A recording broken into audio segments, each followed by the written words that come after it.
नमस्कार, मैं हूं सचिन चौहान। स्वागत है आपका हमारे खास कार्यक्रम जनता सरकार में, जिसमें हम बात करेंगे सत्ता के सिंहासन से लेकर जनता के सरोकार तक। साथ ही हम आपको बताएंगे प्रदेश सरकार की उस योजना के बारे में जिसका सीधा संबंध हरियाणा की जनता से है। ये योजनाएं प्रदेश के विकास को नई गति प्रदान करेंगी और हरियाणा की जनता का चहुमुखी विकास भी करेगी, ताकि प्रदेश की जनता तरक्की की राह पर आगे बढ़े और हरियाणा प्रदेश निरंतर उन्नति की नई ऊंचाइयों को छूता हुआ प्रगतिशील रहे।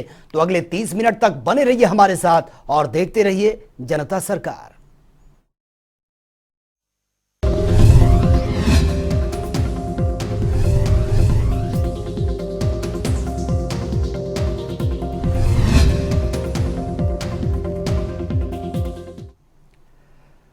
मुख्यमंत्री मनोहर लाल के नेतृत्व में हरियाणा विकास के पथ पर आगे बढ़ रहा है। नागरिकों को सरकार की नीतियों और योजनाओं का लाभ यह हो रहा है। मुख्यमंत्री मनोहर लाल के नेतृत्व में चलाई जा रही योजनाओं का लाभ पारदर्शी तरीके से अंतिम पंक्ति में खड़े अंतिम व्यक्ति तक पहुंच रहा है। और एक बार फिर से मुख्यमंत्री मनोहर लाल ने पंचकुला में ईएसआई निदेशालय का उद्घाटन कर हरियाणा के विकास को नई गति प्रदान की है।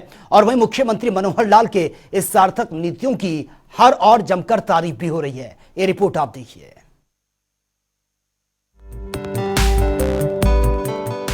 हरियाणा को एक विकसित राज्य के रूप में स्थापित करने की दिशा में बढ़ रहे मुख्यमंत्री मनोहर लाल के कदम बेशक विकास की दृष्टि से देश ही नहीं विदेशों में भी अपनी पहचान कायम करने में सफल साबित हो रहे हैं, बल्कि मुख्यमंत्री की सार्थक नीतियों और मनोहर योजनाओं का ही परिणाम है कि हरियाणा तेजी से विकास करने वाले राज्यों में अपना स्थान बना चुका है। आज हरियाणा का कोना कोना रोशन हो रहा है। प्रगति और उन्नति की दिशा में प्रदेश को आगे लेकर बढ़ रहे मुख्यमंत्री मनोहर लाल ने एक बार फिर नागरिकों को सौगात देते हुए पंचकुला में ईएसआई निदेशालय का उद्घाटन किया है। हरियाणा सरकार साल 2023 को अंत्योदय आरोग्य वर्ष के रूप में मना रही है और इस दिशा में कदम बढ़ाते हुए हरियाणा के हर नागरिक का हेल्थ चेकअप का फैसला लिया है, जिस दिशा में हरियाणा की मनोहर सरकार नीति बनाकर एक एक कदम सफलता की ओर आगे बढ़ रही है।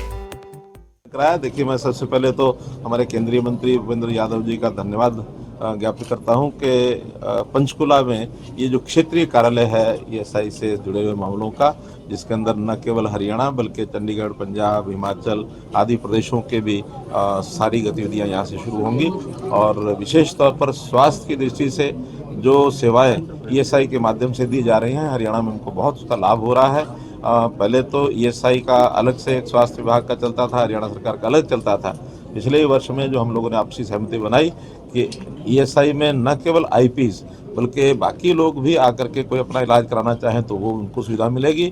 और ऐसे ही हमारे जो हरियाणा सरकार के स्वास्थ्य विभाग के जितने भी अस्पताल हैं उसमें कोई आईपी भी जाकर के इलाज कराएगा, उसमें भी हमारा आपस में एक सहमति बनी है, ताकि किसी व्यक्ति को अस्पताल की सेवा लेने के लिए केवल अपने बंधनों में ना रहना पड़े, कहीं भी जाकर सेवा कर सकते हैं। और उसका एक सामंजस्य हमने बैठाया है।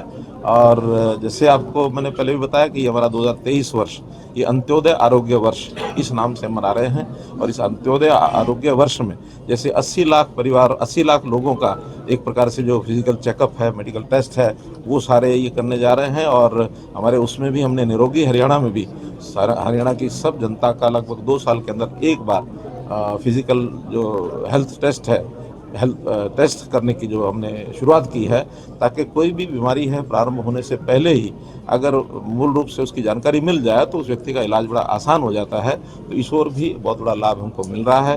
तो इस नाते से मैं पुनः आभार प्रकट करता हूँ कि इससे आयुष्मान योजना का भी लाभ मिलेगा इन सबको।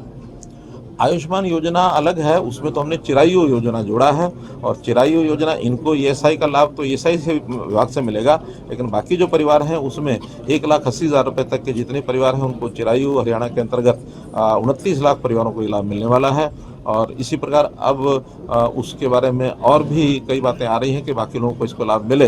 कुछ और श्रेणियां भी हैं जिनकी कमिटमेंट हमने की है कि उनको भी हम लाभ देंगे। तो उस नाते से मैं पत्रकार बंधुओं को बता रहा हूं कि भी शीघ्र ही इस चिरायु योजना का लाभ पत्रकार बंधुओं को भी देंगे। मुख्यमंत्री मनोहर लाल के नेतृत्व में हरियाणा विकास के पथ पर आगे बढ़ रहा है। नागरिकों को योजनाओं का लाभ मिल रहा है। मुख्यमंत्री मनोहर लाल की सार्थक नीतियों के तहत बनाई गई योजनाएं नागरिकों के लिए फायदेमंद साबित हो रही हैं। हरियाणा के मुख्यमंत्री मनोहर लाल ने साल 2023 को अंत्योदय आरोग्य वर्ष का नाम देकर नागरिकों के स्वास्थ्य का विशेष ख्याल रखने की ओर कदम बढ़ा रही है। हरियाणा के मुख्यमंत्री मनोहर लाल ने साल 2023 को अंत्योदय आरोग्य वर्ष का नाम देकर नागरिकों के स्वास्थ्य का विशेष ख्याल रखने की ओर कदम बढ़ाया जा रहा है और इस दिशा में कदम बढ़ाते हुए हरियाणा के नागरिकों के हेल्थ चेकअप का फैसला लिया गया, जिसके लिए मनोहर नीतियों के तहत योजना बनाकर हरियाणा सरकार कार्य कर रही है। उन्नति की राह पर आगे बढ़ रहे हरियाणा और मनोहर सरकार की तारीफ हो रही है। केंद्रीय मंत्री भूपेंद्र यादव ने हरियाणा की तेज गति से विकास के लिए मुख्यमंत्री मनोहर लाल की जमकर तारीफ की।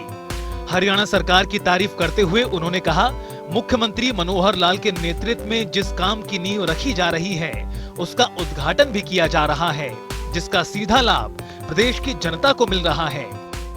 आज पंचकुला में ईएसआईसी का जो प्रशासनिक भवन का उद्घाटन हुआ है,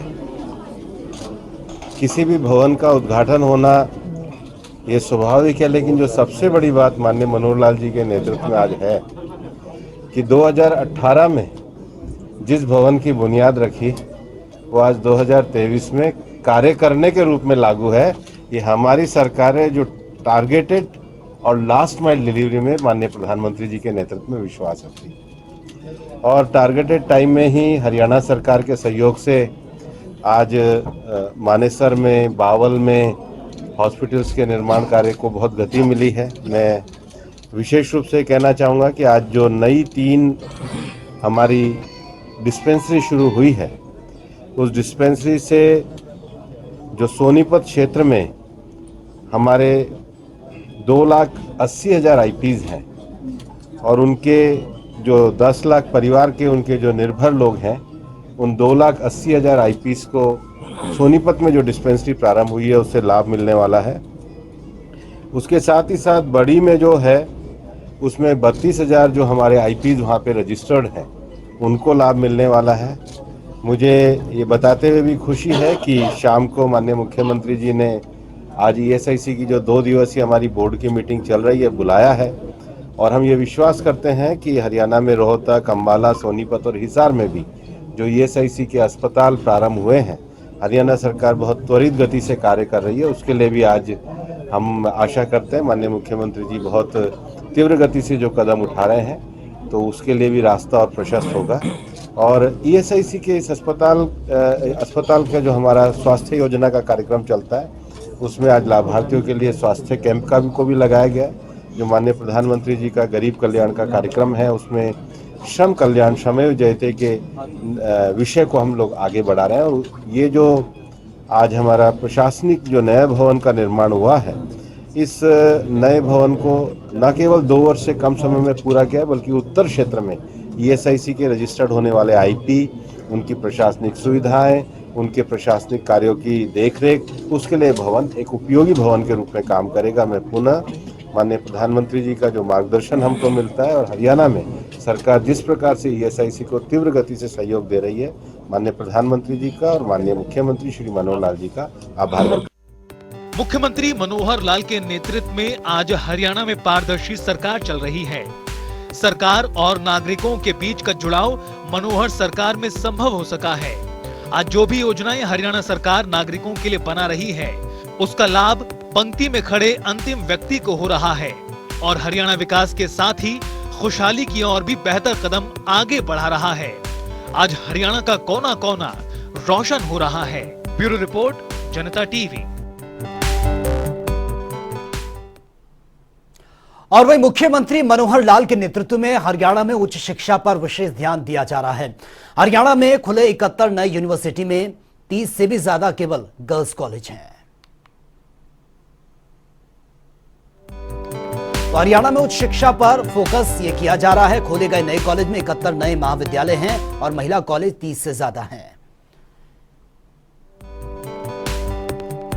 और इसी के साथ 7,000 प्रोफेसर और पीजीटी टीचर्स की भर्ती प्रक्रिया भी शुरू की गई। और वही मुख्यमंत्री मनोहर लाल के नेतृत्व में प्रदेश नए आयाम स्थापित कर रहा है, जिससे प्रदेश के विकास को मनोहर गति मिल रही है। हरियाणा कॉन्क्लेव में मुख्यमंत्री ने उन तमाम मनोहर नीतियों पर खुलकर चर्चा की है जिससे हरियाणा और हरियाणा वासियों का संभव विकास हो सके और सबका साथ सबका विकास सबका विश्वास के साथ काम कर रहे मुख्यमंत्री मनोहर लाल की नीतियों के कारण ही हरियाणा ने पिछले 8 सालों में अपनी तस्वीर और तकदीर बदलने का काम भी किया है।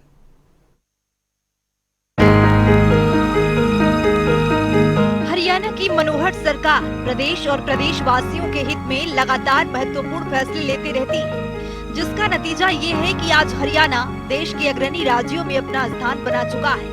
आज मनोहर सरकार के नेतृत्व में हरियाणा का चहुमुखी विकास हो रहा है। वहीं जनता टीवी के खास पेशकश हरियाणा कॉन्क्लेव 2023 में मुख्यमंत्री मनोहर लाल ने हरियाणा के विकास के लिए चलाई जा रही योजनाओं की जानकारी दी। तो साथ ही ये भी कहा कि पिछले 8 सालों में सरकार ने हरियाणा की तस्वीर बदलने का काम किया है, जिसे जनता ने भी सराहा है। और जितने बदलाव इस 8 साल में आए हैं, अगर आप जनता से भी जाके पूछ लें, जब से हरियाणा बना है 48 साल में वो बदलाव नहीं ला सके। केवल घिसी पिटी सरकार जैसा एक सिस्टम होता है, एक फॉर्मेलिटी पूरी करते रहे, आते रहे। हमने बदलाव क्या लाए? सॉरी, हमने भ्रष्टाचार पर चोट की, हमने अपनी सारी डिस्क्रिप्शन पावर्स छोड़ी। नहीं तो ये कहा जाता है मुख्यमंत्री सब कुछ होता है, मुख्यमंत्री भगवान होता है। हमने कहा नहीं, हमको नहीं चाहिए। हम तो जनता का जो एक सिस्टम है उसको बदलाव करके और जो उचित है वो करेंगे, गलत कुछ नहीं करेंगे। ठीक को ठीक, गलत को गलत कहने का हिम्मत अगर की तो इस सरकार ने की। हमने सब चीजें डिमांड बेस्ड नहीं की, नीड बेस्ड की। डिमांड करने वाले तो जिसका थोड़ा सा भी मुंह में जबान ज्यादा है वो डिमांड करता है, जिसके मुंह में जबान नहीं है, जिसकी जरूरत सबसे ज्यादा है, उस तक तो कोई पहुंचा ही नहीं। हमने उस तक पहुंचने की बात की है। हम प्रोएक्टिव होकर के गरीब के पास जाते हैं। और वहां क्या होता था, होड़ लगती थी, कोई एक स्कीम बन गई, चाहे केंद्र की चाहे प्रदेश की, अखबारों में टीवी में आ गई, जिसने लेना है लाइन में लग जाओ, माइट इज राइट, ये चलता था। यानी जिसकी थोड़ा सा ताकत ज्यादा होती थी जाके छीन लेता था। तो छीना झपटी हमने बंद की है और हमने सामान्य व्यक्ति का अधिकार वो उसको पहुंचाने की, उसको देने की बात की है। ये भारतीय जनता पार्टी के 8 साल के काम करने का तरीका है। मुख्यमंत्री की इन्हीं मनोहर नीतियों के कारण आज हरियाणा ने अपनी पहचान विदेशों में भी बनाई है। मुख्यमंत्री मनोहर लाल के नेतृत्व में हरियाणा ने सबसे तेजी से विकास कर रहे राज्यों में खुद को शामिल किया है। इसके साथ ही मुख्यमंत्री मनोहर लाल ने कहा कि प्रदेश में वृद्धा पेंशन योजना का लाभ घर बैठे मिल रहा है। बात यह कि विपक्ष तो कहेगा ही, विपक्ष से कहने की हमको चिंता नहीं है। हमको तो ये पता है, पब्लिक सब जानती है, पब्लिक सब जानती है। आखिर जब ये विषय आए कि पेंशन किसको मिलनी चाहिए किसको नहीं मिलनी चाहिए, उसके एक नियम बने हुए हैं, उसका सिस्टम बना हुआ है। लेकिन हमको लगा कि इतने लोग रह गए हैं पेंशन जिनको मिलनी चाहिए और इतने ऐसे हैं जो जिनको नहीं मिल रही, उनका अधिकार खा रहे हैं। यानी 1.25 लाख लोग ऐसे निकले हैं हमारे, चाहे राशन कार्ड में से चाहे पेंशन में से, जो या तो पेंशनर हैं और या इनकम टैक्स पे ही हैं। 1.25 लाख लोग। अब एक इनकम टैक्स पे ही व्यक्ति अपने आप को बीपीएल श्रेणी में जुड़वा लेगा, या वो कहेगा कि हाँ मेरी आवश्यकता ज्यादा है, या वो व्यक्ति जिसके घर के ऊपर छत नहीं है, जिसके घर में 2 समय का भोजन नहीं बनता, जिसके बच्चे ठीक से पढ़ाई नहीं कर पा रहे, वो अधिकारी है या ये अधिकारी है? तो जो अधिकारी है उसको देंगे, जो अधिकारी नहीं है उसको अपील करेंगे कि भैया अपने आप पीछे हट जाओ। और नहीं अपील मानेगा तो फिर हमारे हाथ में तो यही है कि उसका सिस्टम को ठीक करना पड़ेगा, हम करेंगे। आखिर प्रधानमंत्री जी ने भी जब एक गैस सिलेंडर की सब्सिडी को छोड़ने की एक आह्वान किया था, गिव अप अपील उन्होंने की थी। और मुझे प्रसन्नता इस बात की कि देश भर के 1 करोड़ लोगों ने वो सब्सिडी छोड़ी थी, 1 करोड़ लोगों ने। तो जनता को तो थोड़ा सा जगाना होता है। इस बार भी हमारे इस सारे सिस्टम में 3000 लोगों ने अपने आप आकर के कहा कि आपका मुहिम ठीक है, हम ये लाभ ले रहे थे और हमको पता लग गया कि नहीं लेना है, उन्होंने छोड़ दिया। 3000 लोग मेरे पास भी आए हैं, यानी हमारे सिस्टम में आए हैं कि हम जो है हमारी इनकम ज़्यादा है, यानी बीपीएल की 180 से उससे इनकम ज़्यादा है, या जो ओल्ड एज पेंशन है उसका 2 लाख रुपया प्रति ओल्ड एज पर्सन, यानी कपल अगर ओल्ड एज का है तो 4 लाख रुपए की अगर इनकम उससे ज़्यादा है तो उनको नहीं लेना चाहिए। और ये नियम हमने नहीं बनाए, ये कांग्रेस की सरकार बना के गई थी। शुरू में तो 80s में तो सिर्फ शायद 5,000 रुपये इनकम रखी थी कि 5,000 रुपये भी अगर उनकी इनकम है तो वो ओल्ड एज पेंशन नहीं लेगा। उसमें मात्र 300 रुपये इनकम होती थी जी। बाद में इसको बढ़ा करके 2 लाख किया है। तो इस नाते से एक सीमा तो उसकी भी रखनी है। अगर बिना सीमा के एक व्यक्ति है जिसकी मानो 10 एकड़ जमीन है, उसको नहीं लेना चाहिए। एक व्यक्ति है जिसकी कोई दूसरी पेंशन मिलती है, उसको नहीं लेनी चाहिए। कहीं से भी किसी सोर्स से इनकम है, उसको नहीं लेना चाहिए। और मुझे कहते हुए बड़ा कई बार बात कहते हुए तकलीफ होती है। विधवा पेंशन भी हमारी कुछ बहनें, मैं बहनों का सम्मान करता हूं, विधवाओं के प्रति हमारी सहानुभूति है, लेकिन अपने यहाँ समाज में विधवा होने के बाद ये अच्छी बात है कि एक परंपरा विधवा का पुनर्विवाह करने का भी है जी। विधवा होने पर पेंशन मिल गई, लेकिन पुनर्विवाह होने के बाद पेंशन कटवानी चाहिए थी, नहीं कटी। अब क्या करेंगे? न्याय तो न्याय है, उस न्याय में अन्याय उनसे भी नहीं कर रहे हम, लेकिन जिनको नहीं मिली है उनको दी जाए, लेकिन जो गलत ढंग से ले रहे हैं उनको, ये हिम्मत कभी किसी ने की नहीं। और हमने की इसलिए कि लोगों के सामने एक छवि जाए कि ठीक बात है।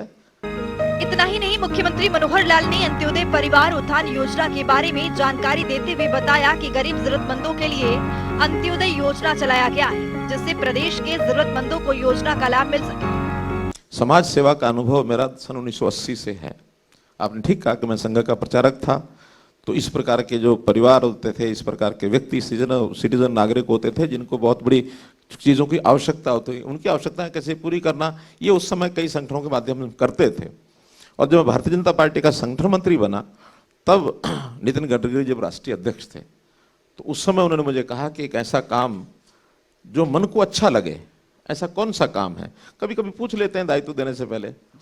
मैंने कहा जी, ये जो अंत्योदय का विषय है, ये मेरा प्रिय विषय है, और सारे देश भर में आज करोड़ों परिवार ऐसे हैं जिनकी सहायता करनी चाहिए। मुझे उन्होंने पूरे देश भर का अंत्योदय का इंचार्ज बनाया। हमारे अंत्योदय प्रकोष्ठ था, 3 साल उसमें मैंने काम किया। लेकिन उस समय हमारी चूंकि सरकारें ज़्यादा नहीं थी, कहीं कहीं गुजरात में सरकार थी, 2 और सरकारें थी, मुख्य रूप से संगठन के बजाय सरकारें ये काम करें, इसके लिए जब मुझे मुख्यमंत्री बनने का जब अवसर आया, तो मुझे लगा कि ये मेरे लिए अवसर है। और इस समय एक एक परिवार को ढूंढा जाए कौन गरीब है, किसके घर की क्या कठिनाई है, प्रोएक्टिव होकर के। और हमने उसका सिस्टम जब बनाया तो एक नई खोज, उस समय नाम हमने रखा था HRDB, हरियाणा रेजिडेंट डाटाबेस, एक प्रोग्राम। लेकिन किन्हीं कारणों से फिर वो किसी ने कह दिया कि इस पर तो आपका कोर्ट जो है वो इसके ऊपर नहीं करेगा, सुप्रीम कोर्ट ये करेगा वो करेगा, ऐसा थोड़ा निर्णय नहीं थे। तो हमने उसका फिर अध्ययन करना शुरू किया कि कहीं कोई कठिनाई ना आ जाए। आधार हमने मांगना शुरू किया, लोगों ने मना करना शुरू किया कि आधार तो हम नहीं देंगे। तब एक नई व्यवस्था हमने बनाई, परिवार पहचान पत्र, कि परिवार एक इकाई, क्योंकि अपने यहाँ हम जानते हैं समाज के अंदर व्यक्ति एक इकाई नहीं है। अगर देखा जाए तो हमारे सिस्टम में परिवार एक इकाई है। कमाने वाला एक है, शायद खाने वाले 5 हैं, 4 हैं, 10 हैं, कमाने वाले 2 हैं। तो परिवार के सिस्टम को मेंटेन भी रखना होता है, तो परिवार की क्यों ना एक आइडेंटिटी बनाई जाए। तब परिवार पहचान पत्र आया। सबसे हमने सेल्फ डिक्लेयर्ड सारी डाटा मांगा, लगभग 71 लाख परिवारों ने अपना डाटा दिया। इसको फिर मैंने वेरीफाई कराया, हर एक से साइन करा करके उसको अपलोड किया। तो आज इस प्रकार के जो परिवारों का वेरिफिकेशन करने के बाद उसमें से मात्र अभी 5 लाख परिवार ऐसे हैं जिनके सिग्नेचर होकर के तो डाटा हमारे पास नहीं आया है, लेकिन बाकी कोई 68 लाख परिवारों का डाटा हमारे पास आ चुका है। उसमें कौन गरीब है, कौन अपने काम को अपने आप चला सकता है, निम्न आय वर्ग, मध्यम आय वर्ग, उच्च आय वर्ग। उच्च आय वर्ग को तो हमने कुछ देना भी नहीं है, उनको कोई समस्या कठिनाई भी नहीं है। मध्यम आय वर्ग को कुछ आवश्यकता होती है, उसको कुछ सहयोग करना होगा। निम्न आय वर्ग को बहुत ज्यादा आवश्यकता होती है। तो हमने जो निम्न आय वर्ग का जो लिमिट थी पहले, जिसको SCCC डाटा केंद्र सरकार ने 2011 में बनाया था, 1,20,000 रुपये वार्षिक उसकी लिमिट थी। हमें लगा कि 1,20,000 में हमारे बहुत कम संख्या है, इसको बढ़ा करके इसको हमने 1,80,000 किया। और आज 29 लाख परिवार आइडेंटिफाइड परिवार है कि ये 1,80,000 के हैं।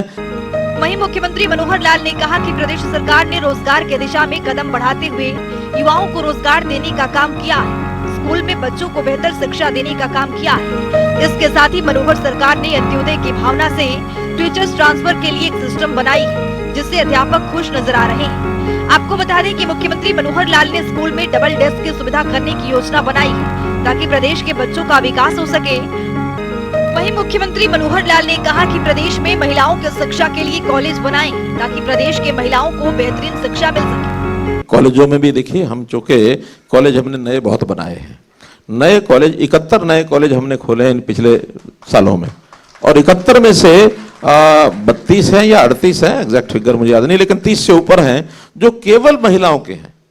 यानी हमने महिलाओं की शिक्षा के लिए एक घोषणा की थी कि 20 किलोमीटर के दायरे में एक कॉलेज जरूर होगा, या महिला कॉलेज नहीं तो कोएड कॉलेज।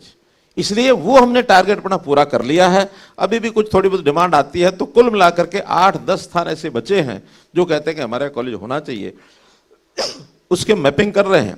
उस मैपिंग में अगर लगेगा कि हाँ 20 किलोमीटर के दायरे में कॉलेज नहीं है तो जरूर खोलेंगे, लेकिन 20 किलोमीटर दायरा मतलब 10 किलोमीटर इधर 10 किलोमीटर उधर, किसी भी हमारी बहन बेटी को 10 किलोमीटर से ज्यादा ट्रेवल न करना पड़े, और ये टारगेट हमने पूरा कर दिया है।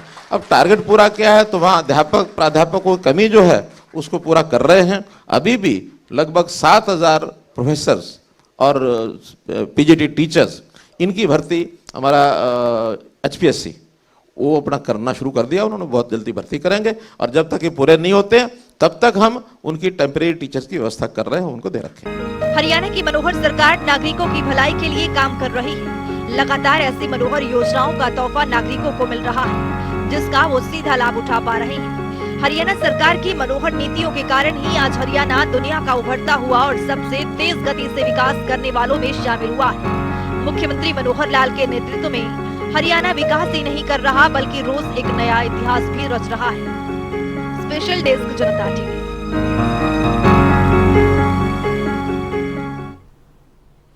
और वही कुरुक्षेत्र के गीता महोत्सव को अंतर्राष्ट्रीय पहचान मिल चुकी है, और इसी कड़ी में अप्रैल में ऑस्ट्रेलिया में इसका आयोजन भी किया जा रहा है। साल 2016 से अब तक मॉरिशस, इंग्लैंड और कनाडा में भी आयोजित ये किया जा चुका है। तो कुरुक्षेत्र के गीता महोत्सव को अंतर्राष्ट्रीय स्तर पर भी पहचान मिली है। अप्रैल 2023 में ऑस्ट्रेलिया में आयोजित किया जाएगा अंतर्राष्ट्रीय गीता महोत्सव, और साल 2016 में मॉरिशस, इंग्लैंड और कनाडा में भी इसका आयोजन हो चुका है। और वहीं छत्रपति शिवाजी महाराज जयंती पर मुख्यमंत्री मनोहर लाल ने नमन किया। मुख्यमंत्री ने ट्वीट करते हुए क्या कुछ लिखा वो देख लेते हैं। तो मुख्यमंत्री ने यह ट्वीट किया, और ट्वीट उन्होंने किया है, औरंगजेब की सेना को नाको चने चबवाने वाली मां भारती के वीर सपूत।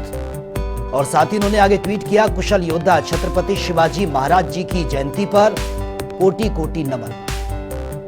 साथ ही ट्वीट किया, राष्ट्र निर्माण में उनका अतुलनीय योगदान हमें आजीवन मातृभूमि की सेवा करने इसके लिए हमेशा प्रेरित करता रहेगा। तो चलिए अब जान लेते हैं कि आज के सवाल का विजेता कौन है।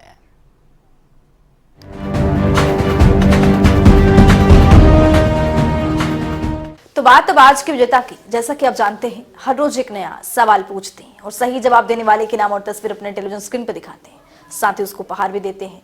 तो चलिए अब जान लेते हैं कि कल का हमारा सवाल क्या था और कौन है इसका विजेता।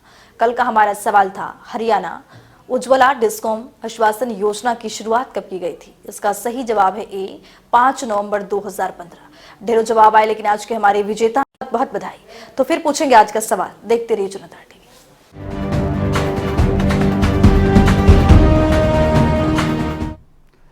तो चलिए अब वक्त हो गया है आज के सवाल का, और जान लेते हैं कि आज का सवाल क्या है।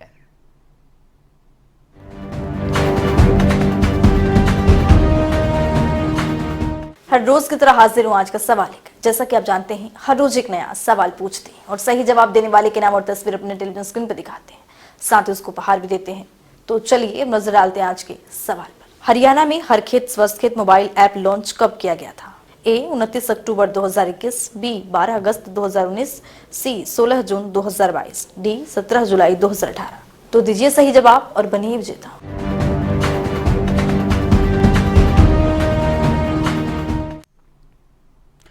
तो इस खास कार्यक्रम के जरिए हमारा मुख्य उद्देश्य हरियाणा सरकार की कल्याणकारी योजनाओं की जानकारी और उसका लाभ प्रदेश के हर नागरिक तक पहुंचाना है, क्योंकि जब प्रदेश का हर नागरिक समृद्ध और खुशहाल होगा तभी प्रदेश विकास के पथ पर आगे बढ़ेगा। हमारे खास कार्यक्रम जनता सरकार में आज के लिए फिलहाल इतना ही। नमस्कार।